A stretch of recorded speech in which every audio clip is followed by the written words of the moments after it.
I'm Jenny Don't. And this is Kelly. From Jenny Don't and the Spurs, and you're listening to Jim and Mike Talk Music.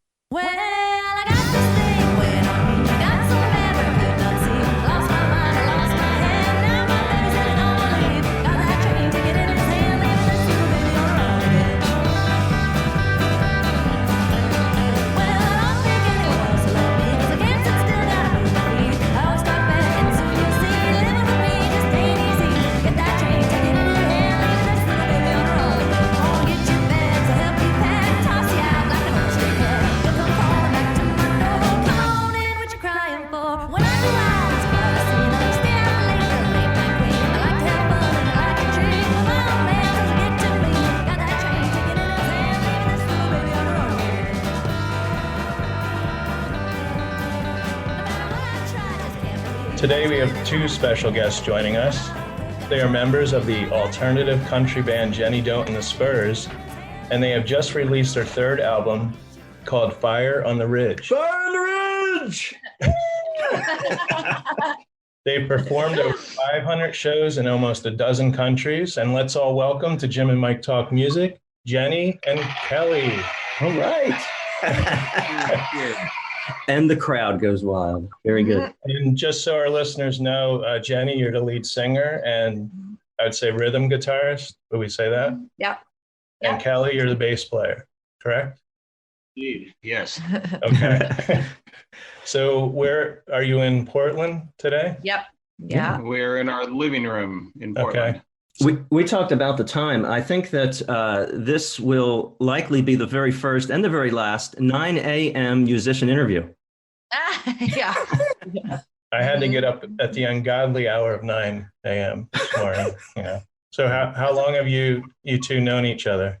About 13 years. Mhm. Okay. Just about Yeah, 12 or 13 years. this week or next week actually is our 12-year anniversary as a couple. Oh, okay. So you guys aren't married? No, we're not married. We still don't know each other very well. Okay. We're we don't want to jump the gun. No, we Yeah. might actually get married next year for our 13th year anniversary. I get it. Until Lucky then, 13. Yeah. We just really like to live in sin. Yeah. So Jenny, I got a question about your name. Jenny Don't, it's very unusual. So I have an idea. I was thinking maybe it's one of those band names where it starts out like the whole sentence and then just cut it short, like Jenny Don't play drums so loudly. Jenny. Oh, yeah. Yeah. Where'd you get that? How about Jenny Don't? Where's that come from? I always say that it was from growing up. Like I just heard that my whole life. My mom and my dad. I was like, Okay. Jenny Don't. And I used to I was called that for a long time before the band. So Sam and I, the drummer, and I had a more like punk band called Don't. And that came because we were hanging out trying to think of band names. That's like the hardest thing. That's harder than writing the music itself is figuring out the band name. And he said, why don't we just call it Don't? Okay, yeah, that works. And then when we started the Spurs, we were like kind of going into it with the idea, like maybe we'll have it where we'll have a rotating cast just depending on who's available. We'll just book shows and whoever can do it will come play with us. Mhm. But Yeah. we quickly learned that we don't like that style. Mhm. That doesn't work. It's a pain in the ass. So Yeah, like what if you're planning on a show and you don't have a drummer? Or, yeah.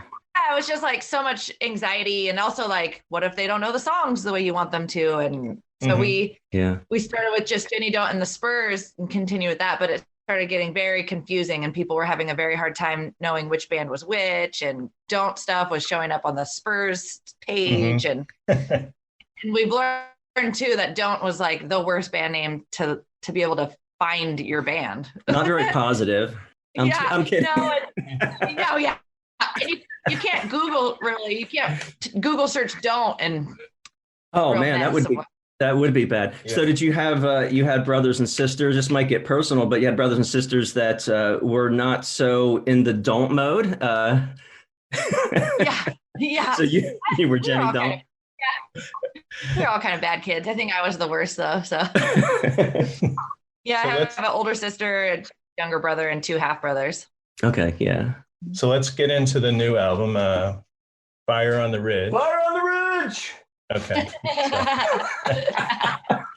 That's good. That's what we do. I read that the album was delayed.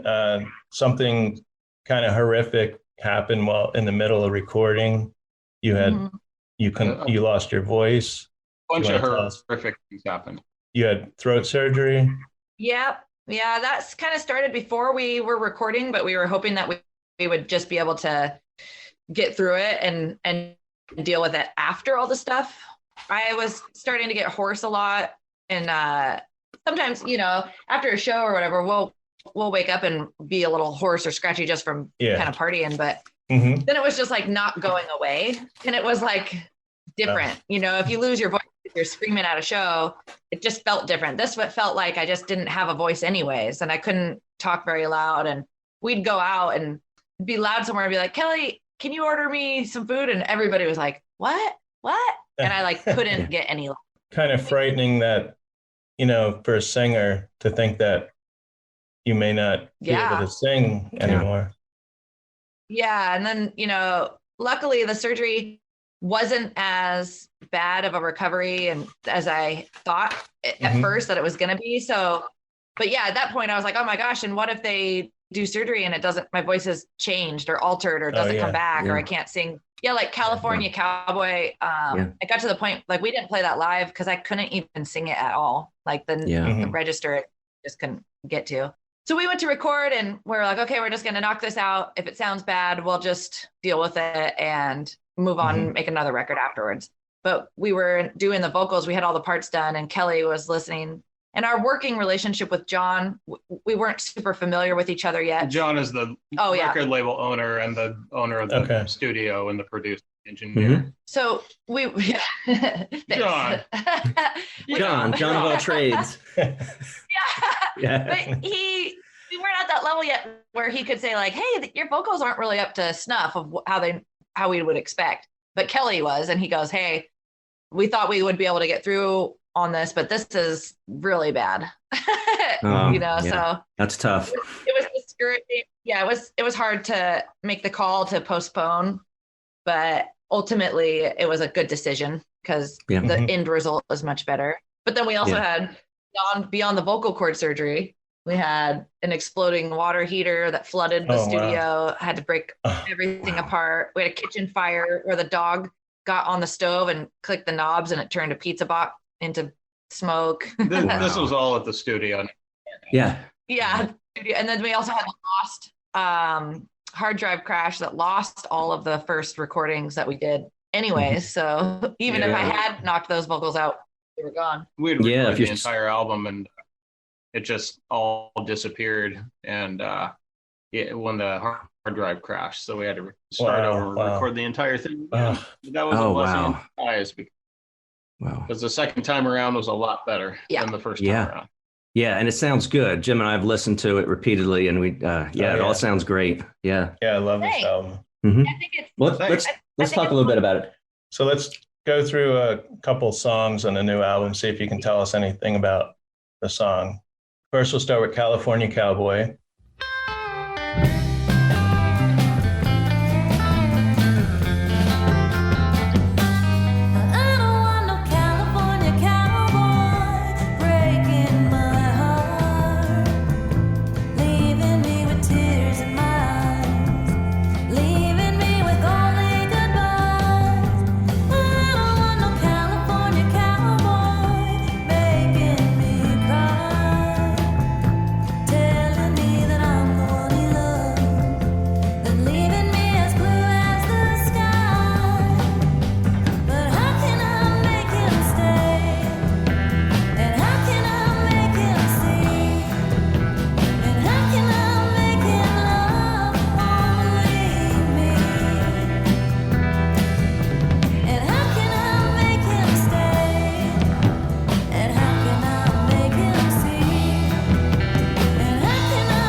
So this song has I think a 60s feel to it.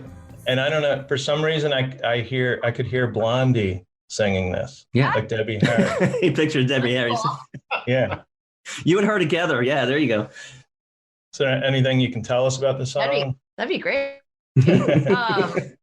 Yeah, I started the idea of that song actually, like we had played some shows in California and there was this guy that we kept encountering that was just a real dick. And so I started the song to be a little bit more petty because I was like, oh, that fucking poser, like, God. Yeah. And we had to keep encountering him. And it was just like, God, like this guy. He was one of these cowboy hat hipsters. Yeah. I was going to ask if he had the hat on. He must have. Yeah.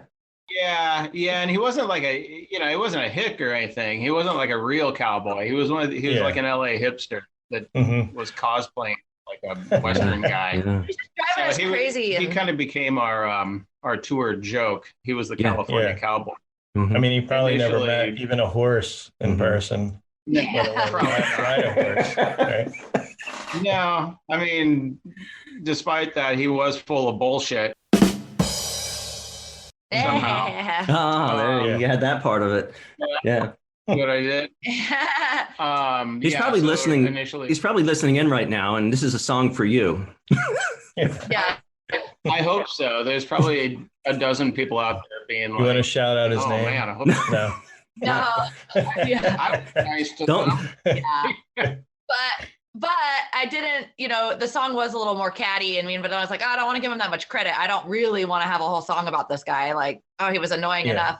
So then I started going more towards the like, we'll have it be more like a longing about a California love, going in that direction. Yeah. So Foolish Lies. I don't know. I hear kind of a Hawaiian sound. That'd be the steel guitar. Yeah. I was going to ask. Yeah. And then I love your do-do-do da-doos and do-do-do-da-do. So who's playing that steel guitar? That's our guitar player, Christopher March. He does all the strings that aren't the bass or the rhythm guitar. So he's a really good guitarist. Yeah. Excellent. Yeah, he's great.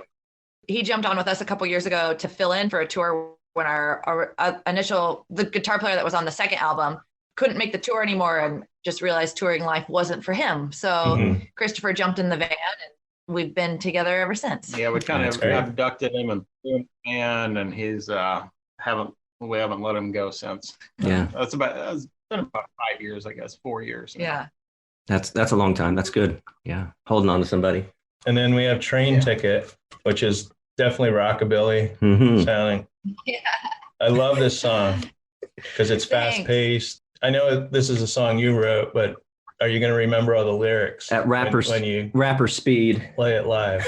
Yeah. Oh yeah, definitely. I still remember some of the places I was at when I was writing the lyrics, because when we start writing, until the song's finished, it's like constant loop, like trying to figure out all the ways that the verses could work together. And we were at Home Depot, and remember we were sitting in the always truck. a great catalyst for inspiration. Yes. If we get right, go to Home Depot. It's just the smell of raw wood. Exactly. But I know I was getting on his nerves because I kept saying like, "Oh, how about this version?" or "How about this verse?" and like saying things over and over. And he's like, "Oh my God, just finish it already, so I don't have to keep hearing it." Right, but you're the person in line that's entertaining. When I'm at Lowe's and Home Depot, and you do the, you're looking around at the 5-hour energy drink, and but you'd be the entertainment in the line. That would be good. Yeah, I can picture that. Yeah. Next one, Friday Night. There's a party, but I'm staying in. I just can't bear to go. I think tonight that I'd rather stay home. It's Friday night again. I'll be here with what might have been if I had gone to let you know. I dream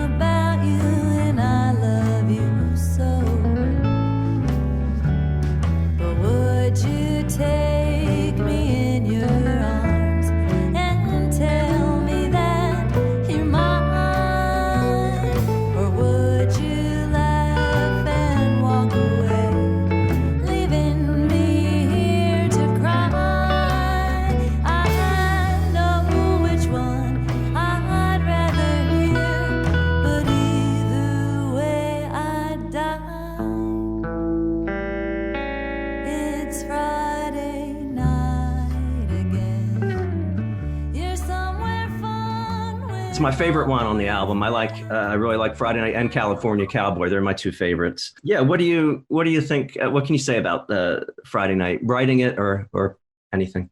Yeah, this one was inspired kind of by the Patsy Cline style songs, Yes, yes. I hear that. Like That's what he was saying. I was thinking of like the same chord progression, kind of as like I was wrong, so wrong. Mhm, And so, yeah. and I like the idea of somebody sitting at home knowing that there's all this action going out and they really want to be there, but they're better off staying at home because they'll probably make a fool of themselves. Yeah. Or, they don't want to face the rejection. And I just like that writing idea of like, I don't know, 50s party and A lot of our songs musically and lyrically a lot of them are inspired by the song traditions that we enjoy more than a specific topic. A lot of times we're like, wow, let's come up with kind of a melancholy sort of love lost sort of theme. Right. Well, it's like the richest emotion. It's like one that everybody can relate to. Right. So. And personally, for me, I like that. And you notice my selections there of California Cowboy and Friday Night. I enjoy that. It feeds me a little bit more than the fast pace. Oh yeah. Yeah, that's great stuff. And one of my favorite things about Patsy Cline was it seemed like most of her songs, she was lamenting some kind of love gone wrong. And just the depth of songwriting there is really inspirational. Right. Let me tell you two quick Patsy Cline stories. One is I worked down in the Shenandoah Valley in Virginia. She's from Winchester, and I worked with her great niece for a little while there in Newmarket. And then another story is where my kids went to school, Elkton, just between over the mountain would be Charlottesville, and right there's Harrisonburg and Elkton. And the locals said, yeah, that was Patsy Cline's grandparents' house. And there's this little white house and a shed. And then they built a huge new high school right there. But whenever I pick up my kids, all high school, I'm picturing a 10-year-old Patsy Cline visiting grandpa, going in the fields that where the school is now is just fields. And in the little shed, I can tell how old that shed is and the house. And I'm picturing this little 10-year-old Patsy Cline running around that area right there near Elkton. That was pretty cool. That's great. And I listened to so much Patsy Cline, and when I had crushes on people, or like when a crush didn't work out or whatever, and that stuff, it just was like a knife to the heart. Like I know what you're saying. I was wrong. Yeah. Jenny, do you and Kelly write the songs solely, like the lyrics, or is it a whole band effort? She writes most of them, like probably 95% of the music and lyrics. Okay. And then I help out with encouraging you to keep them. Or sometimes there's I'll get stuck sometimes. Or if we develop a song, the layout of a song, I'll help out with lyrics sometimes, or suggest an arrangement. She'll come to the table with a song, and a lot of times at practice I'll help with the arrangement, but she does easily 95+% of everything. Wow. It's good that you two are together most of the time, and like especially with quarantine, you might not have seen the other bandmates, but you could work on stuff. For a while we didn't. It was kind of rough, and our guitar player Christopher is he's pretty self-contained, so I think he just kind of hung out and did solo recording projects on his computer and noodled around with his guitar. Our drummer kind of goes stir crazy if he's not staying active, so we tried to get him back in the saddle as soon as we could. But he's older, so we were also kind of concerned when in the early time, when it was still like, what's going on? How serious is this? And we didn't want to get him sick. We were pretty worried. Sick or retired, exactly. Yeah. But so with songwriting though, it's great. Kelly's really good at because I'll come up with a list of ideas or song melodies and stuff, and I don't always have as good of a vision of the song further with the full band as he does. Like I'm like, oh, this one sounds a little corny, or I don't know, this sounds whatever. like, no, that's great. Like we could build on this. Let's keep it. And I'll hate it for a while until all the guys start doing their thing on it. And then oh, wow. Okay. Yeah. Cool. I'm glad that you made us. Cause I'll be like, oh, I'm going to throw this one away. This is a funny song. And then it becomes one of our favorite ones. Yeah. That makes sense. Christopher has some songwriting credits on this album too, because he had some good ideas just after the song was already together. Like, how about we go to this chord instead? And I feel like that is still songwriting in itself. So give credits for that too. Yeah, influences the direction of the song and how interesting it is, throwing this extra chord in here. Yeah, you get a feel. Yeah. Yeah. Jenny and I, we own our house, and we have a practice room in the basement, and that's where the band practices. We also, we've got guitars in literally every room of the house. And if she's struck by inspiration, she can, just pick up a guitar. Just roll out of bed and pick up the guitar. Yeah. And I'll just record it on my phone, like a little, whatever those audio recorder just apps. Yeah, if you get an idea. Yeah. Yeah, so it's pretty cobble something together around here, and then the trick is just remembering it for the next practice, and then right. So Jenny, you mentioned Patsy Cline. What are some other influences you might have that you tap for inspiration? I love Wanda Jackson. I kind of like, even Patsy Cline. I feel like sometimes they're like the real cliche, like everybody in Western's like Patsy Cline, but it's true. Like those are some of the best ones. So, and I love Elvis Presley, but I also really like the Gun Club. I like a lot of like Jeffrey Lee Pierce's stuff because I feel like that's a good mix of punk rock with Western influence, and kind of where it started melding some of the Spurs ideas. I also really like, Kelly played with Pierce Darrows, but Fred Cole's got a great catalog of songwriting with Dead Moon and the Rats and the Range Rats. And so I try to listen to a lot of that stuff for inspiration, because he has a great style of verse, chorus, with hooks and keeping it simple with melodies. So I try to listen to a lot of stuff like that, to where you can write the song, keep it under 3 minutes, and get everything across. We tend to take the less is more kind of approach. There's bands like Dead Moon, or even AC/DC that's just straight up blues rock. Motorhead, or any of that stuff. It's just good. Straightforward. Straightforward. Clean and all that old classic rockabilly. Johnny Bond's rockabilly years, or the early Elvis stuff. Carl Perkins, Jerry Lee Lewis, all that stuff. It was just 2 parts, maybe 3. Yeah. And I love how they all fit together. Great. Like listening to how the chorus, bridge, and the verse all form together to tell a story a little bit too, where it's like, realize what they're saying, and it's fun. I really like that. Yeah.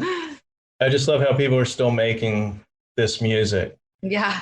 You're not going to hear about someone being on their cell phone, or it takes...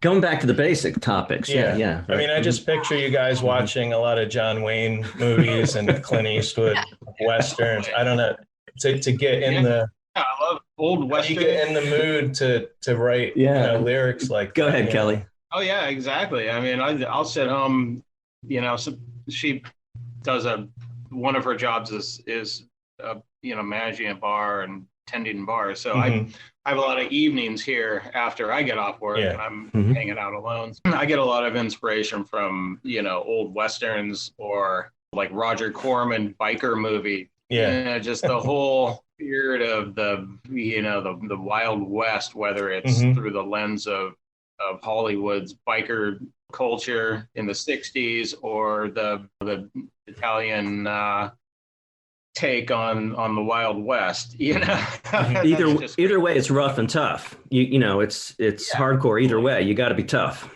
Yeah, and it's also wide open spaces, and the soundtracks to those movies and that imagery.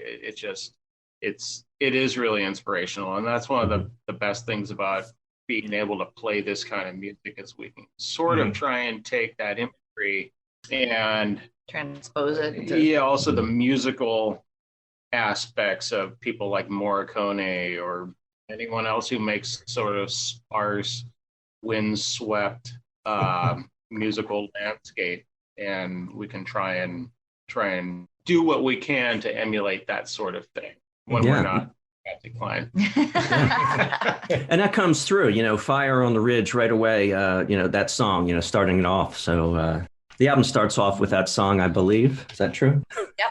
Yeah. All right. So jumping over to Portland in general, you're in Portland now. Mm-hmm.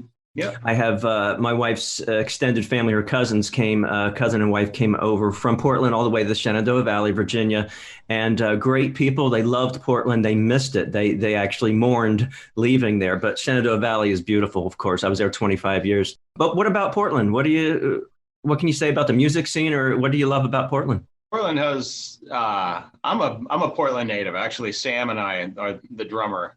We're the Portland natives. And I moved here in 2008. And I don't know, there's a rich musical history in Portland that goes back for as long as people have been here. Mm-hmm. I don't know, it's great. Like I've been involved in the Portland music scene since the late 80s. And, you know, Sam, our drummer, he's been playing music here since the early 70s. He's, you know, he's the oldest one in the band. He's what, 64 now? Yeah, he was in the Wipers and Palm Beach and some other pretty influential Portland bands. Old Portland bands. Yeah. So I don't know. And the city is, it's known as being progressive in a lot in ways. I skipped Seattle when I moved here because of the music scene. I like the Portland music scene. I mean, Seattle's great. It's just different. In Portland, a lot of the genres, everybody hangs out together. Like we had Jerry A from Poison Idea do a Lee Hazelwood song with us on our first LP, you know, so the king of hardcore is singing on a Western album. Yeah. You know, I like people here are open for that. There's a lot of crossover between the crossover. cultures. Thank you. Here. Right. And Portland's a really good place. It's always been pretty hospitable to music. There's always been there's been dry periods over the years, but there, you know, is a good scene for venues and it's great. And I think, it's gotten a lot more expensive over the years, which is kind of a drag, which makes it harder to be creative. I think, you know, I was talking to someone who sort of put the idea out that one of the things that made Portland a very friendly place to creative musicians was the fact that there were a lot of large houses here for really cheap. And they were these old turn of the century houses that were falling apart, but you could get 4 or 5 friends together and get this big house for, you know, $500 a month. And there'd be a giant basement. And so, you know, your bands could play in the basement and practice. And I've been to places where that's just not possible. You know, I've been to Japan. Yeah. If you it's like no basements. Oh, Florida, yeah.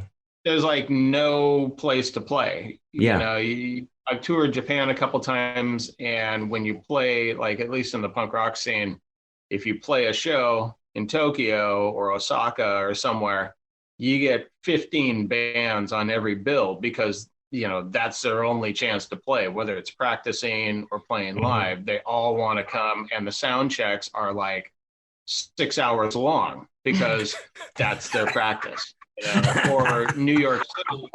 I get it. Yeah, I mean, New York City, where bands have to rent studios by the hour to go practice. And so it doesn't lend itself to much creativity. You know, it's great that bands can expensive. New York City. Yeah, it's great that bands can stay productive in that environment. But we were lucky here and in Seattle and a lot of places that have had cheap houses with big basements and understanding neighbors. What about basements where you are? Is that a thing? Yeah, I have a full finished basement. Yeah. I know in Florida, I had friends who moved to Florida, and I don't think there's any basement. No, they don't have basements. Yeah, there's certain places that aren't going to be productive like that because there's, you know, plus it's hot. Well, we used to have the recording, I call it studio, in the basement. Our house, it's so cold down there even with the air conditioning. Yeah. Well, your family likes it cold. We moved up 2 floors now, but I have a nice finished basement down there. I'm kind of intrigued that you both started out in punk bands, and now you're in a country band. Yeah, so so just where Jim and I come from, punk to new wave to alternative, actually having a name, a moniker there. Yeah, just seeing that progression. So yeah, tell us about that. Tell us about your experience with punk, or where was that? I've always listened to a wide variety of styles musically. Mm-hmm. And, when I was younger, I feel like a lot of the music that I made was pretty orthodox punk rock, hardcore stuff. And there weren't a lot of other people around that I was friends with in the music community that wanted to kind of branch out and make other styles. And I, by other styles, it's not like I wanted to get super experimental with things, because, Cabaret band. And the people aren't, if you're too experimental, people aren't listening. They're not going to listen to it. I mean, yeah.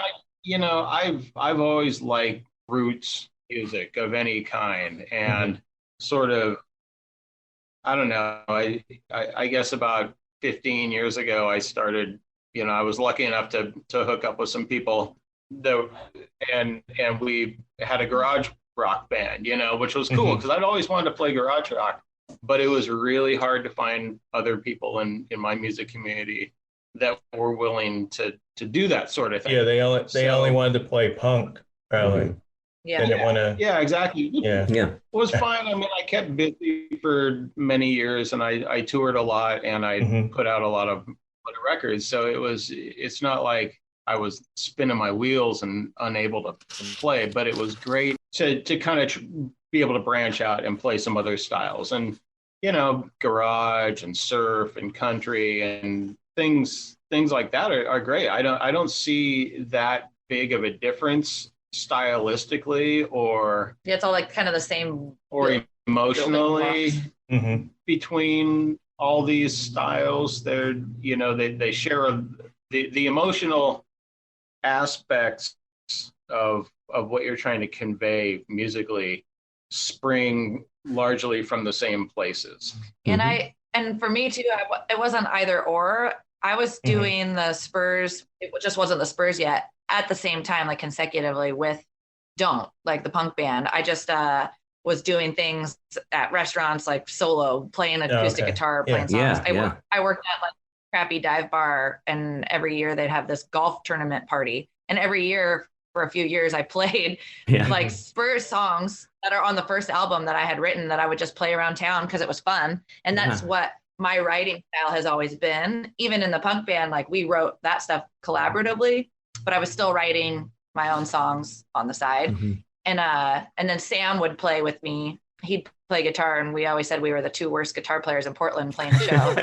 And we'd go and play these restaurants. And then when Kelly was playing with Pierce Darrows, we were like, gosh, we want to play together in a band, because we were playing our shows together in separate bands. And so I was like, well, let's play the songs that I have. And then so that just is kind of how the Spurs ended up happening. Fred and Toody and Pierce Darrows were like, hey, you guys are doing this project, you're going to open for us because we're going to do a duo set. And we're like, well, we're not really a band yet. We're just talking about doing it for fun. And they were like, well, get your shit together because you're playing, you're booked already.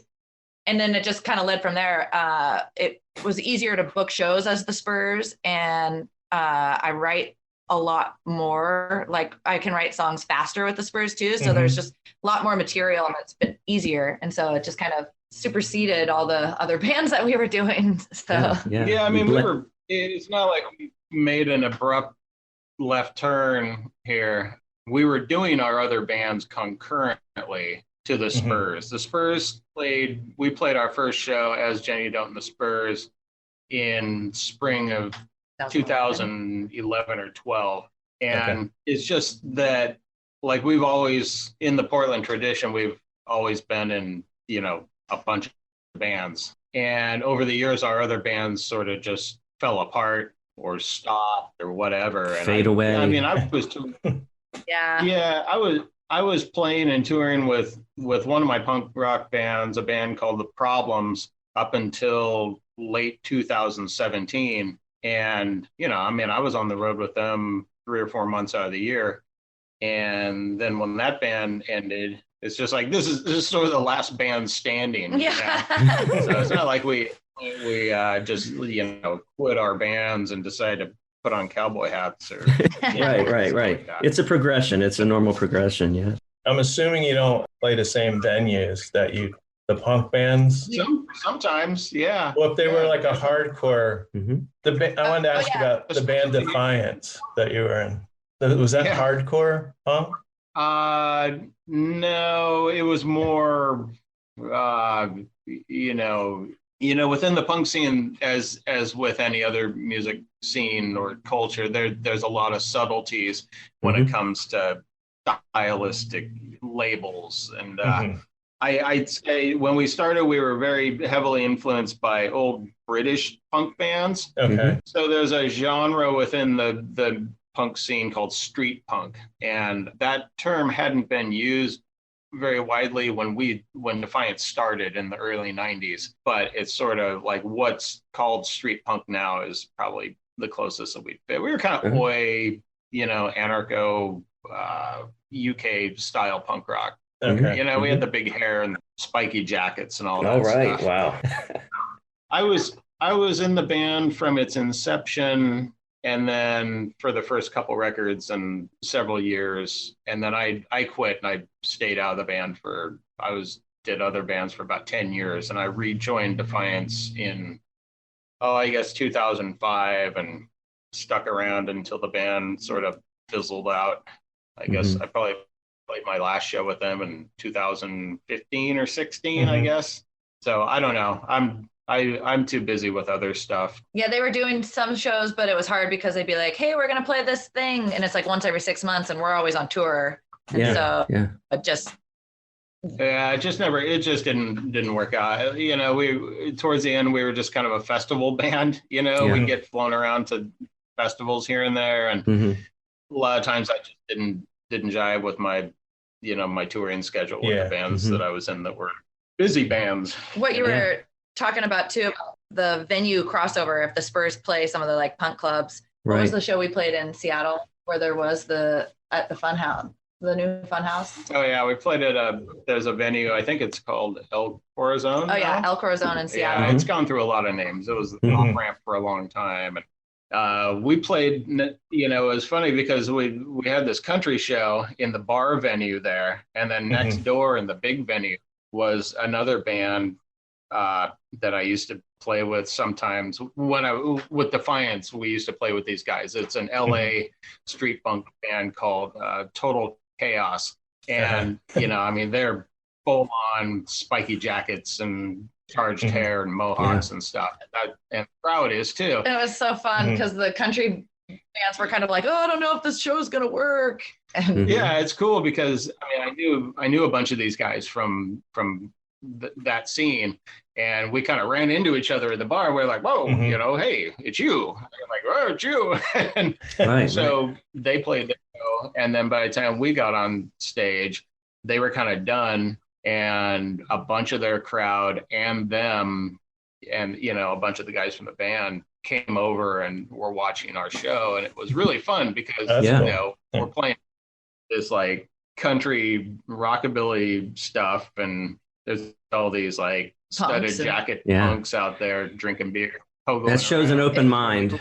It wasn't like in West Side Story, the Sharks and the Jets. No fighting there. Well, in Europe, sometimes like punks will come to our shows because they've seen us at other bands, or they know Kelly and Sam's history musically. Yeah. And they're like, a country show, like, what is this? What are you guys doing? And then by the end of the night, even one guy was like wearing my cowboy hat or something, running around just being like, I'm not a punk anymore, I'm a cowboy.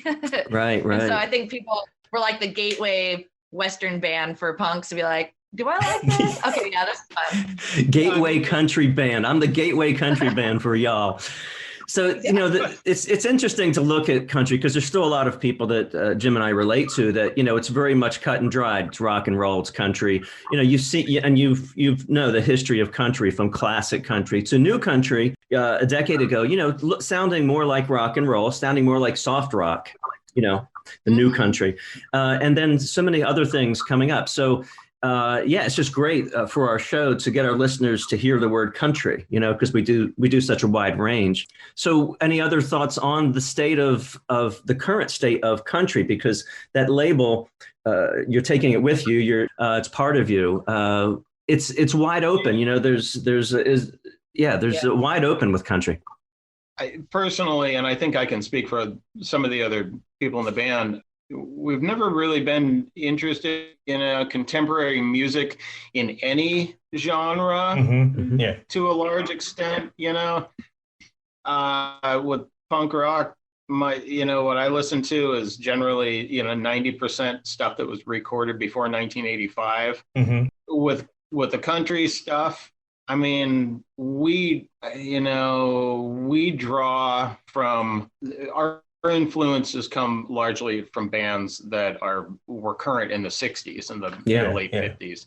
That's sort of our milieu. Personally, a lot of country bands lost it for me in the late 70s. And and these days, I mean, I don't want to disparage anyone's music. Ever since Achy Breaky Heart, it's gone downhill. I mean, well, it's real pop. It's virtually it's soft rock pop. Is virtually indistinguishable from any other kind of pop music. Right. It's just if you play pop music and you sing with a southern drawl, you're considered country. And I mean, exactly. Fine. If people like that's totally cool. I'm not going to give anyone shit. And we know there's a whole subculture of people, across the nation that's their thing. Yeah, well, exactly what you described. Yeah. It's just not us. We're never going to fit into that. It was so weird. Of course not.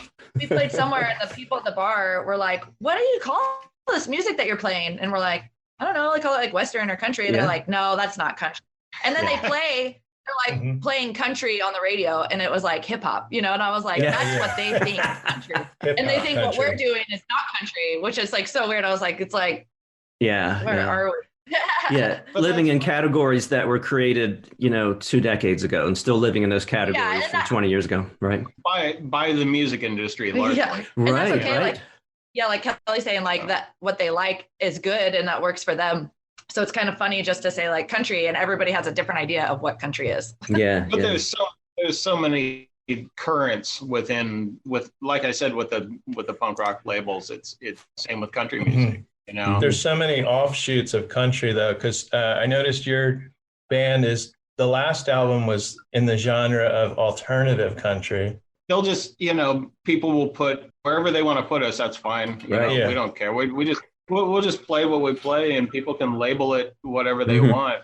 Yeah, one type I like because I don't like the new country except it's called outlaw country. Yeah, named it Nikki Lane, like her, Sarah Shook and the Disarmers. Yep, stuff like that. That's cool. Yeah, although I like that you got an edge to it. Women, because I always think outlaw country is just like heavyset guys with beards. Get some women up there in that. Yeah, I mean, originally that was all I don't know, Merle Haggard and Johnny Paycheck and these guys who had gone to prison. That was outlaw country. Yeah, and classic country. Yeah. I like that. I like that stuff too. That's it's great. I like somebody wrote this new album referred to us as surfabilly.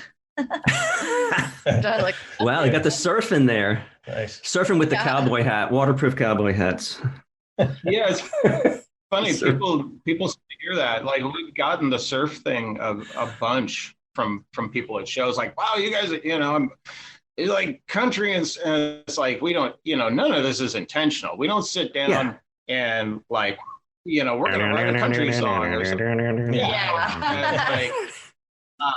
It just comes out, and I guess we have influences that are across the board. I mean, I'm a fanatic record collector. I've got probably about 10,000 records in the house. Wow. And genres across the board.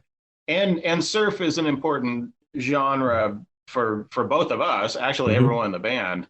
I love surf music. It's great. So it's natural that some of that would show through. It's like we try and disguise these things, but it's like we don't try, but we don't like flaunt this stuff. It's like it comes out. It's like you can move away from a region in the country or the world, but at some point your accent's going to show through.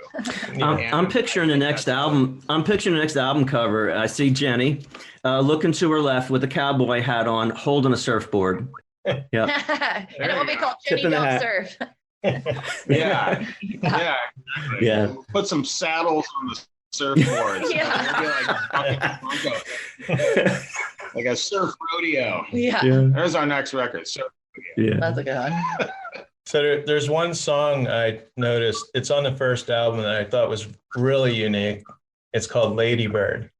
Well, that's a Lee Hazelwood cover. Okay. And that's the one with Jerry A from singing. It was. Well, that's what I was going to ask, because I didn't expect that voice. Yeah. So tell us about that.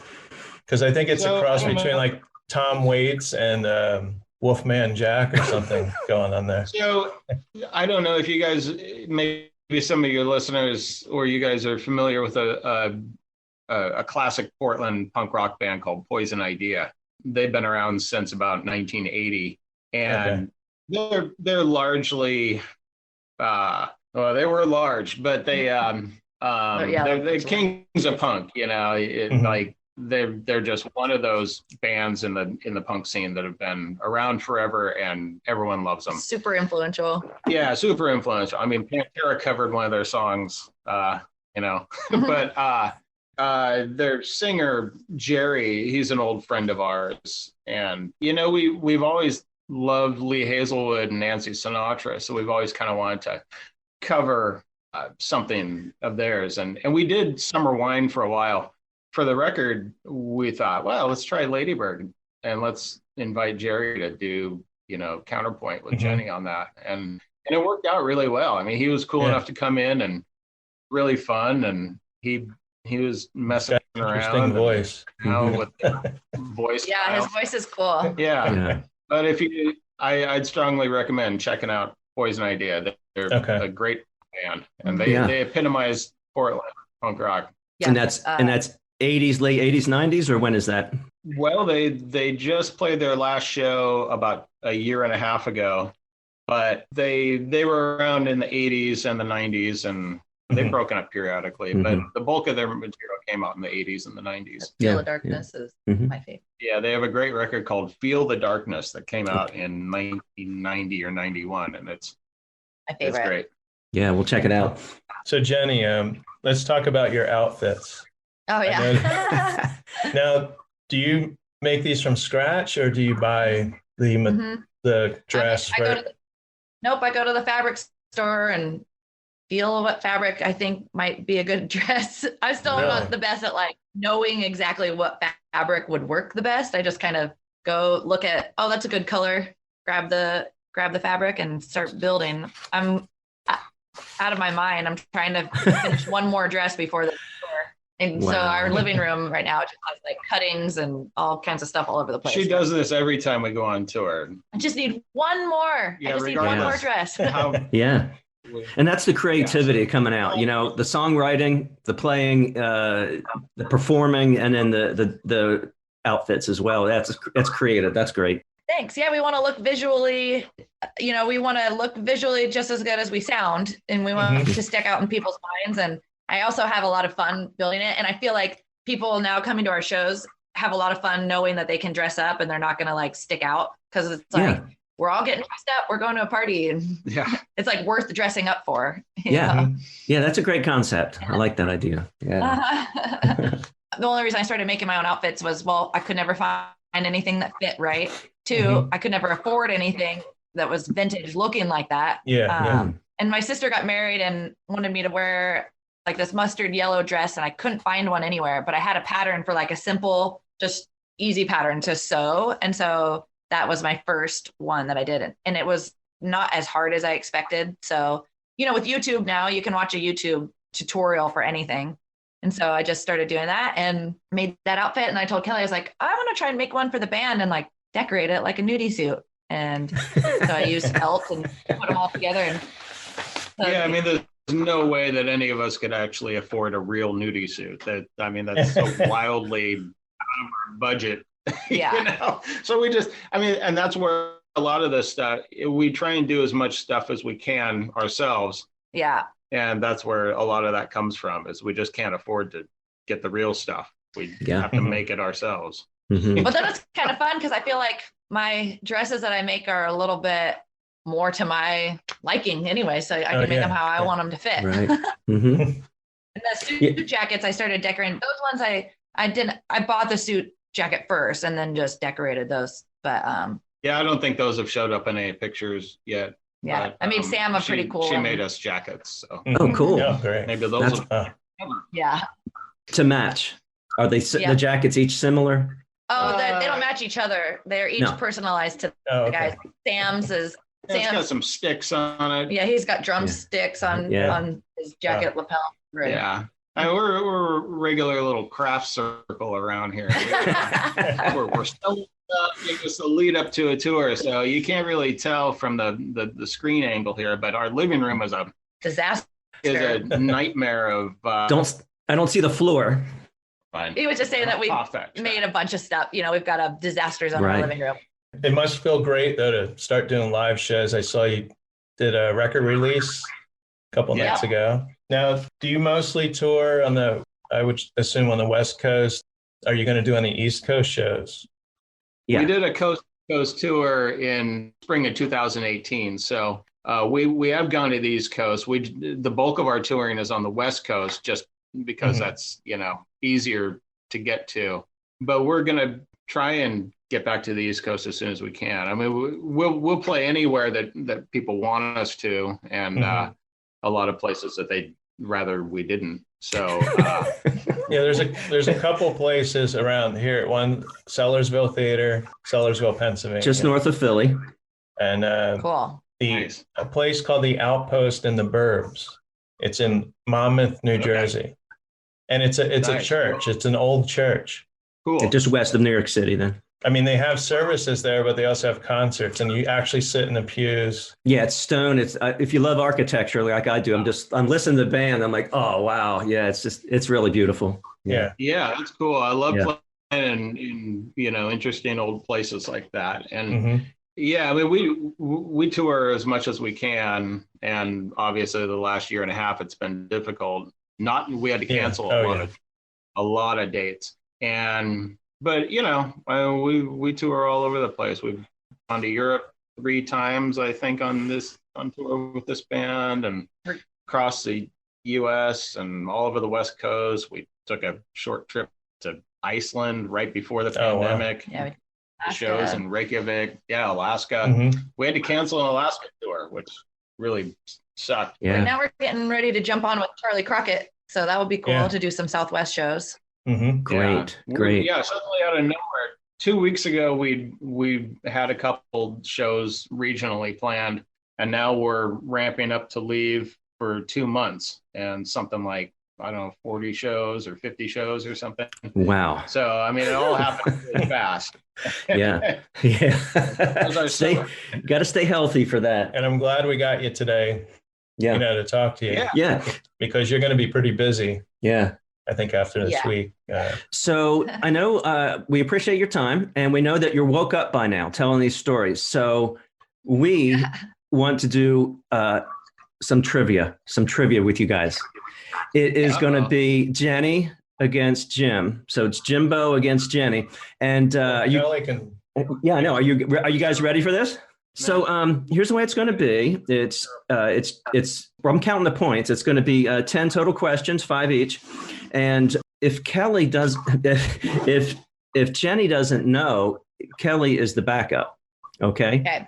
And then if you don't get it, just like any other game show, the opposing person gets to steal the point.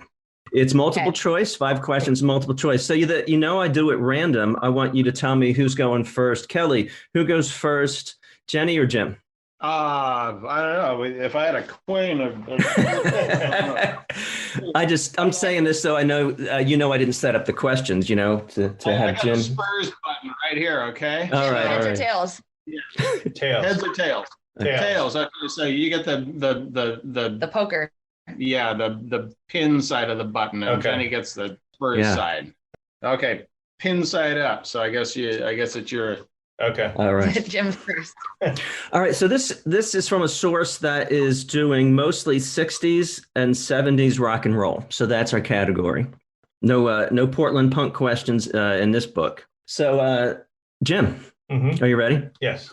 In what country was George Ivan Van Morrison born? Russia, Northern Ireland, or Scotland? I know he's Irish, so Northern Ireland. You got it. All right. We got a point for Jim here. All right, Jenny, you ready? Yep.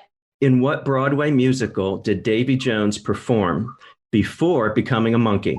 Jesus Christ Superstar, Oliver, or West Side Story?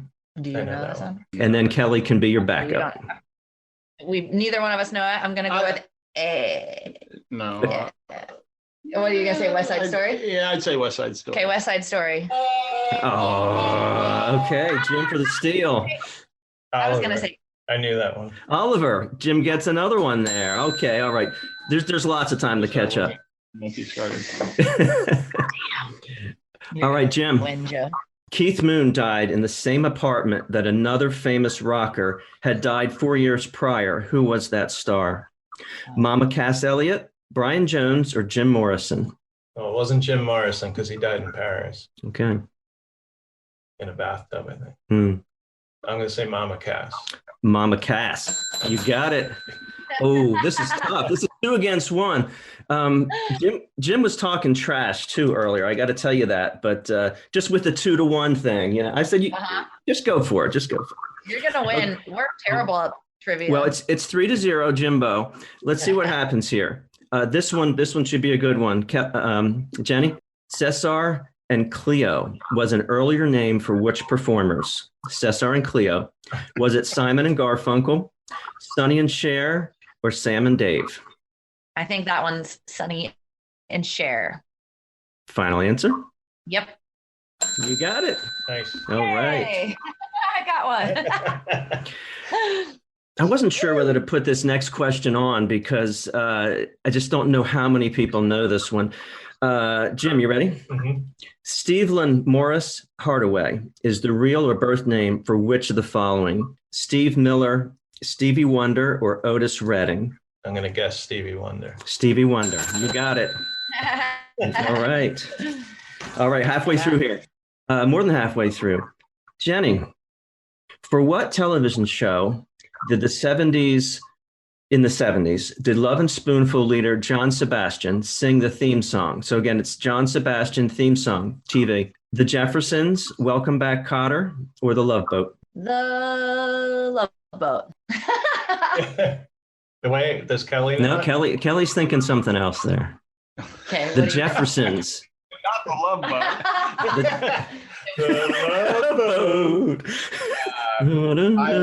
Exciting and new. Probably Welcome Back, Cotter. Okay. Well, Yeah, you got it. All right, Kelly helps you out. And to keep score here. It looks like it's 4-2, and I must have missed one. I did miss one. I got to go back here. All right, whose is this now? This Me. is Jim. Jim. Yeah. Boy, I hope that didn't change fate, me missing one of those questions there. All right, Jim. Mhm. 3 Dog Night question. Oh. For which group did 3 Dog Night leader Danny Hutton audition unsuccessfully for before forming his new I think band? I can answer that before you ask. Well, you go ahead and do that. I'll probably be wrong. The Monkees. Oh, you got it without the choices. I didn't know 3 Dog that. Night Band. Yeah. The other choices that are wrong are the Standells and the Grassroots. All right. Yeah, we interviewed Chuck Negron Oh, that was hilarious. from 3 Dog Night. 50, Cool. 50 years of performing, and he's got some stories. Still doing it too. Still playing guitar with his 2 daughters, and Cool. producing Yeah. some records. Yeah. Jenny, beer question. Your Oh, this question. might be good. You bartend.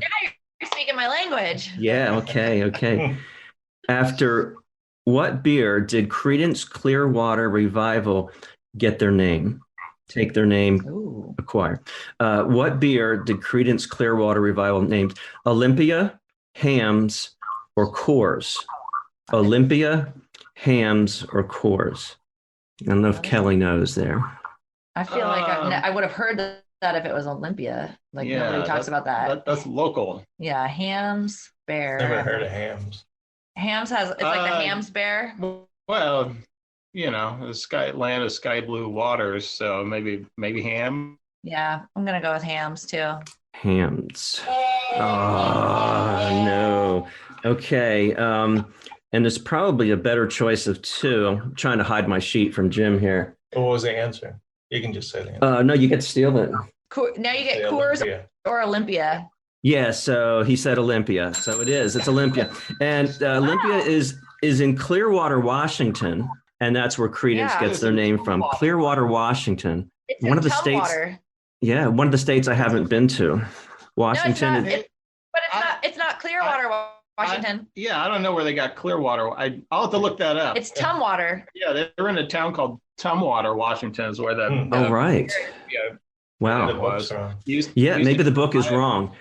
I think you're more likely to be correct than the book I took this from. I don't know. What- We'll have to look that up. That's I just Yeah. know that Tumwater, Washington, for years, if you drove up I-5 through Olympia, Washington, Tumwater was right next door, and you could look out the car window and see the Ole plant right there, and that was in Tumwater, Washington. But That's a good question, though. That's cool. I didn't know that. Well, I don't know if it's right or not, right? Is there a Clearwater anywhere near there? I've never heard of Clearwater, Washington. I mean, Okay. Let me look. I'm a Washington native, so I don't know. Yeah, I've never heard of Clear. Yeah, It's such a name. I bet every state has at least one Clearwater. Yeah. yeah, Springfield, right? Yeah. Yeah. That is so interesting. Well, it says Clearwater is an unincorporated community in western Jefferson County, Washington, by the Clearwater River. I But don't that's think Jefferson County is where. That's not near. No, I think Yeah. Olympia is what, like county? it's 85 miles away from. All right. Well, I'm going to give you Clearwater. I'm going to give you a point for that. So we are 5-4 here. Jimbo's leading 5-4, and where was I? I was to Jim with the 9th question. This is a Cream question. The band. Cream. Okay. Why did Eric Clapton, Jack Bruce, and Ginger Baker call themselves Cream? Okay, it's 3 long answers here. They wanted a household word that people use daily. They considered themselves the, quote, cream of the crop. Or C, it was a shortened form of their original name, Crush Dream. I don't know. B. B is they considered themselves the cream of the crop. All right, you did That get is it. right. I thought that was so corny. Yeah. I'm like, maybe it is the obvious. I don't know. Well, no, because I think they were all English studio musicians, so they were like kind of the best of the best. Yeah. All right, one last question. Jenny, in what country was the band Queen's leader, Freddie Mercury, born? And I did not know this. Oh, I We think have- I think I know that. Oh, Jim wants to steal it already. Tanzania, or Tanzania, as they say, Austria, or Australia? Oh, maybe I don't know. I did not know this. So Tanzania, Austria, Australia. We're going with Tanzania. Yeah, you got it. I was thinking Cuba. I wouldn't have picked Tanzania. For some reason, I thought he was what's the big island? Madagascar or somewhere. I thought he was Cuban. I don't know. Yeah, well, I knew he was born in Africa, like to colonial family or something. Yeah. But for some reason I thought it was like Mauritania or Madagascar or something. Cool. Well, thanks for that. Yeah, I just would have guessed somewhere in Europe. I wouldn't have gone to Tanzania. He was born Frederick Bulsara, Bulsara. Frederick Bulsara. That's a pretty cool name. Yeah. Yeah. So before we go, where can everybody get your new album? You have a website? Bandcamp. Or- We have. Yep. Okay. You could go to our website, JennyDon'tandTheSpurs.com. It's also on Bandcamp, iTunes. You can hear it on Spotify. We've got it uploaded on YouTube if you don't have Spotify, Apple Music, I believe. Yeah, we think it's listen to on Apple. Okay. Mhm. All the things. Yeah. Yeah, hopefully it's on all the platforms. I think I'm ki- Kelly will probably have a couple uploaded on Discogs. I'm kind of disappointed. I collect vinyl, not as much as you do. Yeah. I have like 250 albums. Yeah. But I love the color vinyl, the splatter, but I'm kind of disappointed I didn't get in there to get your splatter vinyl. Yeah. You're not going to make we any more, almost didn't. right? Is that? Yeah, we didn't even get ours. So Yeah, so we're gonna do a Wow. He already has a repress going, and they'll have some another chance for some colored vinyl. Yeah. Okay. Very cool. Very cool. for vinyl fans, we have a new single that's coming out, a 2-song single with songs that don't appear anywhere else. We had hoped it was going to be out for this tour, but that's not going to happen. It's probably going to come out later in the summer. But there's an edition of 100 of those on, I think it's red vinyl. Okay. So those will be available on our Bandcamp when it appears, or disc. I have the Christmas one. I think that's. Oh, on- nice. Oh yeah. Yeah. Very cool. And your outfit is great on that, Jenny. Thanks. Love the outfit. Thanks. So Hey, I bought all that Christmas stuff at Home Depot, and then I returned There it you go. after that picture. Love their policy. Thank you guys so much for your time. I know it was early. We all had our coffee, and great meeting both of you virtually. And I hope our listeners gain some more knowledge of Jenny Don't and the Spurs. Yeah, maybe Yeah, we'll thank see you you. in your town soon. So yes. Take care. Bye. All right, thanks. Bye. Lady bird, come on down. I'm here waiting on the ground. Lady bird, I'll treat you good. Oh, lady bird, I wish you were. Lady bird, pretty lady bird. Lightning flashed across the sky. The night he taught me how to fly. The sun came up, and then I found too soon he let his lady down. His lady bird, yeah, I'm his lady bird. Today's interview was recorded on Zoom and at Did You Say 7 Studios in Washington, New Jersey. Go to the YouTube channel for exclusive video content. Exit music by the band 99%. Today's show was produced and edited by Jim Thatcher. You can find Jim and Mike talk music on Apple Music, Spotify, Podbean, or wherever you listen to podcasts. The songs Train Ticket, Friday Night, California Cowboy, and Ladybird, used with permission from Jenny and Kelly of Jenny Don't And The Spurs.